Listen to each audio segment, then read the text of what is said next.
E dando continuidade à nossa parceria com a Casa de Caridade Gauísa, hoje vamos falar sobre Yansan.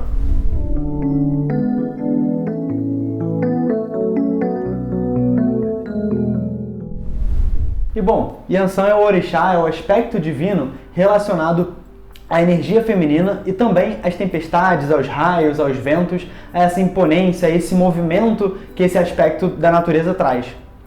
Assim como a gente falou em Ogum, né, o arquétipo de Yansan está muito associada ao ideal do guerreiro, né? A bichinha é braba, né? Mexe que ela não. Como o João mesmo falou, né? Diferente de Ogum, que está relacionado com fogo, Yansan está relacionado aos ventos, ou seja, ela traz muito essa inquietude, né? O aspecto guerreiro no seu sentido mais de atitude, né? De não conseguir ficar parado, de ter que estar sempre em movimento. E essa característica de estar sempre em movimento traz o que alguns filhos de Yansan têm, que é a dificuldade de morar na mesma casa. É difícil para algumas pessoas essa percepção, né? Por quê? Porque precisa desse movimento. É claro que você vai falar, mas eu sou filho de Yansan e eu nunca me mudei. Sim, porque você se sente livre dentro da sua casa. O vento, ele precisa de liberdade para ir e vir onde quer que ele está, onde quer que ele queira estar. Então, se você pensa em controlar alguém que seja filho de Yansan, desculpa. Talvez não seja uma boa ideia. Pense de novo. Sim, se você pensa em controlar qualquer pessoa, talvez não seja uma boa ideia. Mas o filho de Yansan... E os filhos de Yansan tendem a não levar desaforo para casa. É aquela tipo de pessoa que vai falar na lata mesmo, e mesmo que não fale, você vai ver pela expressão facial, pelos braços cruzados, pela fumaça saindo da cabeça, que aquela pessoa está incomodada com alguma coisa.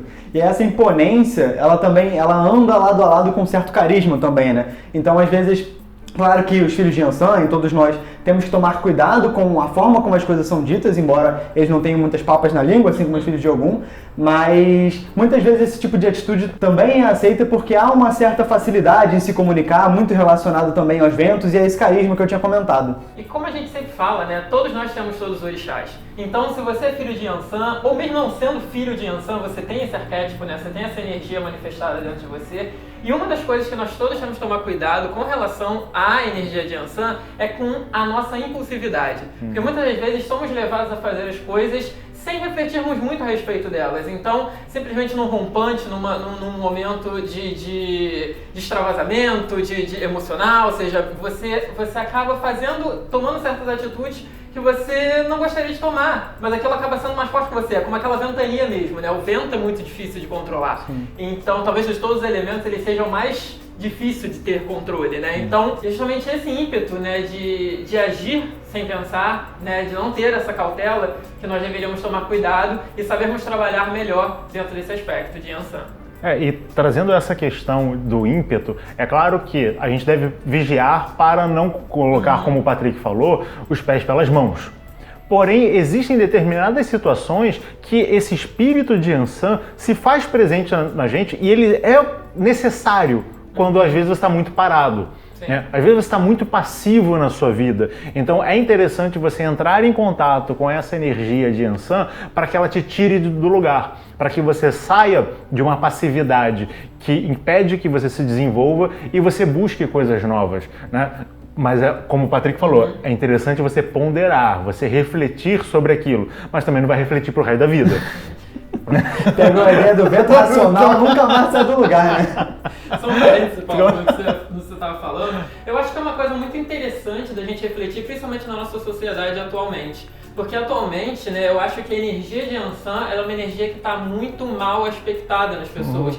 Nós temos até uma cultura mesmo, e aqui eu vou problematizar um pouquinho, mas nós temos uma cultura, uma criação, uma educação, né, que vem de vários lugares, né, vem da nossa família, vem da nossa escola, de nós sermos muito passivos e sermos muito aceitadores de tudo que acontece ao nosso redor. Então, é uma ideia de que nós temos que baixar a cabeça e aceitar tudo que acontece. E eu acho que isso gera muitos problemas que hoje em dia a gente vê na nossa sociedade, desde problemas sociais até problemas de saúde mesmo. As pessoas estão estagnadas, elas estão cada vez mais reprimidas dentro delas. E isso nada mais é do que uma repressão da energia de Yansan. A energia de Yansan é como se a sociedade estivesse matando a Yansan dentro de nós. E talvez liberar um pouco dessa energia, ventar um pouco internamente, seja o que a gente esteja precisando nesse momento para recuperarmos o equilíbrio. Com certeza. No fim das contas, a energia ela não é boa nem ruim. A questão é como a gente utiliza isso. Então, como o Patrick muito bem falou, se a gente reprime o que está dentro da gente, isso implode, isso faz com que nós tenhamos uma série de problemas. E se a gente reprime o que está fora, isso também gera uma série de problemas. Então, a gente tem que aprender a comunicar as coisas de maneira firme, como a gente sempre comenta, mas também visando gerar equilíbrio, visando gerar harmonia, para que as coisas sejam modificadas, não para que a gente piore a situação que a gente se encontra. E essa ideia de você melhorar está sempre associada à ideia dos orixás. O orixá, ele não pune. Tem gente que vai falar, não, porque o orixá pune. Não, o orixá não pune. Quem pune é a nossa consciência. O orixá não pune, ele mostra o caminho. A Yansan, ela não vai chegar para te dar uns tapas na cara. Não, você pode se sentir levando um tapa na cara da Yansan, mas ela não está fazendo isso com você. Ela está te mostrando o caminho. Olha, tenha mais atitude. E a pessoa vai falar, é mesmo, eu tenho que ter mais atitude. Ou às vezes ela fala, não tenha tanta atitude assim, mas se mova como o vento, contorne esse problema, porque o vento ao bater na parede, ele não necessariamente ele carrega a parede, mas ele consegue dar a volta por ela e passar por ele ali. Então, não pense só em destruir, pense em contornar também.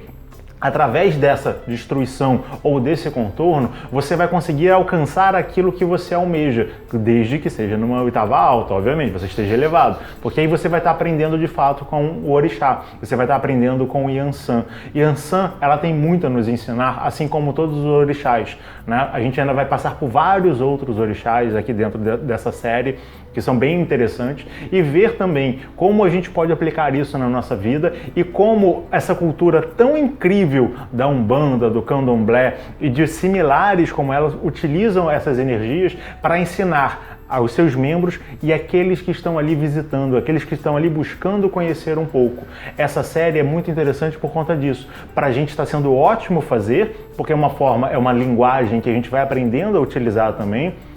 É interessante para você que tem um certo preconceito em relação à Umbanda, em relação ao Candomblé, perder um pouco desse preconceito, né? Olhar um pouco para isso e falar, cara, tem coisa interessante ali dentro, eu posso aprender com aquilo, ser um pouco mais humilde e ouvir essa voz de Yansan falar um pouco mais alto, e aí ela vai conseguir contornar você, vai contornar os seus preconceitos e até dissolvê-lo para que você possa conhecer um pouco mais sobre os orixás. E aí, você já tinha ouvido falar sobre os orixás, sobre Yansan, nesse ponto de vista? Como o Paulo falou, sempre é importante que a gente se esvazie um pouquinho, seja dos nossos preconceitos, das nossas ideias no geral, para que a gente possa receber coisas novas. Então, aproveitando isso, deixa aí o comentário, fala pra gente o que você achou, interage com a gente, não se esqueça de se inscrever no canal, ativar o sininho que tá aqui em algum lugar também, tem sempre muito vídeo legal para vocês conhecerem, toda semana, toda terça e quinta-feira, a gente lança vídeo às 3 horas. Isso aí, e também lembre-se de nos seguir nas redes sociais, nós temos sempre post no Instagram e no Facebook, e seria muito legal interagir com vocês por lá também. Isso aí, e até a próxima. Tchau, tchau.